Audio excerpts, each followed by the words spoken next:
அனைவருக்கும் வணக்கம். நான் இந்த வீடியோவில் என்ன சொல்ல போகிறேன்னா, மைக்ரோவேவ் ஓவன்லேயும் கேஸ் ஸ்டவ்லேயும் மில்கை காய வச்சு அதுக்கு ரெண்டுக்கு டிஃப்ரென்ஸ் என்னன்னு சொல்ல போகிறேன். ஸோ மைக்ரோவேவ் சப்போர்ட்டு ஒரு பவுல் எடுத்துக்கோங்க, அதே போல் கேஸ் ஸ்டவ் பாத்திரத்தை எடுத்துக்கோங்க.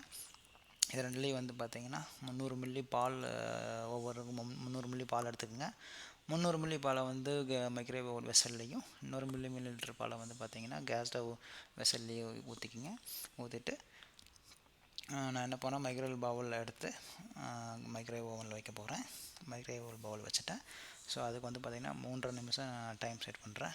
டைம் செட் பண்ணிவிட்டு மைக்ரோவேவ் ஆன் பண்ணி விட்டுட்டு நான் இப்போ வந்து கேஸ் ஸ்டவ்வுக்கு வர போகிறேன். கேஸ் ஸ்டவ்வில் வந்து பார்த்திங்கன்னா நான் இப்போ என்ன பண்ணுறேன்னா, வெசல் எடுத்து கேஸ் ஆன் பண்ணிவிட்டு மீன்வேல் பக்கத்தில் பாருங்கள் டைமர் வச்சுருக்கேன். டைமரும் நான் ஆன் பண்ணி விட்றேன். ஸோ இப்போ ரெண்டுக்கும் வந்து கேஸ் ஸ்டவ்லேயும் ஓவன்லேயும் வந்து எவ்வளோ டைமுக்குள்ளே மில்க் வந்து பாயில் ஆகுது அப்படிங்கிறது பார்க்கலாம். ஸோ இப்போ வாங்க ஓவனை பார்ப்போம்.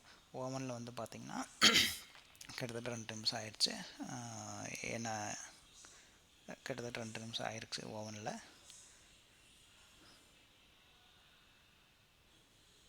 ஓவன் பாருங்கள், ரெண்டு நிமிஷத்துலேயே ஓவனில் வந்து பாருங்கள் மில்க் வந்து பாயில் ஆயிடுச்சு. பாருங்கள் ஆடையெல்லாம் நல்லா படிஞ்சிருக்கு, தெரியுதா? ஸோ ஓவனில் வந்து 300 மில்லி பால் காயறதுக்கு கிட்டத்தட்ட 2 நிமிஷம் ஆகிட்டுருக்கு. ஸோ இப்போ வந்து அதே சமயம் பாருங்கள் கேஸ் ஸ்டவ்லேயே மில்க் வந்து பாயில் ஆகிடுச்சு. அதுக்கு பக்கத்தில் டைமர் பாருங்கள், டைமர்லேயே கிட்டத்தட்ட ஆல்மோஸ்ட் 2 மினிட்ஸ். ஸோ டைம் வைஸில் வந்து பார்த்திங்கன்னா ரெண்டுமே ஒரே டைம் தான் எடுத்துக்குது 300 மில்லி பால் காயறதுக்கு. பட் இதில் என்ன டிஃப்ரென்ஸ் அப்படின்னா, வாங்க பாருங்கள், ஓவனில் காய வச்ச பாலில் பாருங்கள் பாலில் ஆடை நிறையா படிஞ்சிருக்கு. ஸோ பாலாடை வந்து பார்த்திங்கன்னா ஓவனில் நிறையா வருது. இது வந்து நிறைய குழந்தைங்களுக்குள்ள நீங்கள் நிறைய டிஷ்ஷுக்கெல்லாம் யூஸ் பண்ணிக்கலாம். பட்டு கேஸ் ஸ்டவ்வில் காய வச்ச பாலை பாருங்கள், ஆடை ரொம்ப கம்மியாக வந்திருக்கு. இதுதான் வந்து பார்த்திங்கன்னா ஓவனில் காய வைக்கிறதுக்கும் கேஸ் ஸ்டவ்வில் காய வைக்கிறதுக்கும் டிஃப்ரென்ஸு.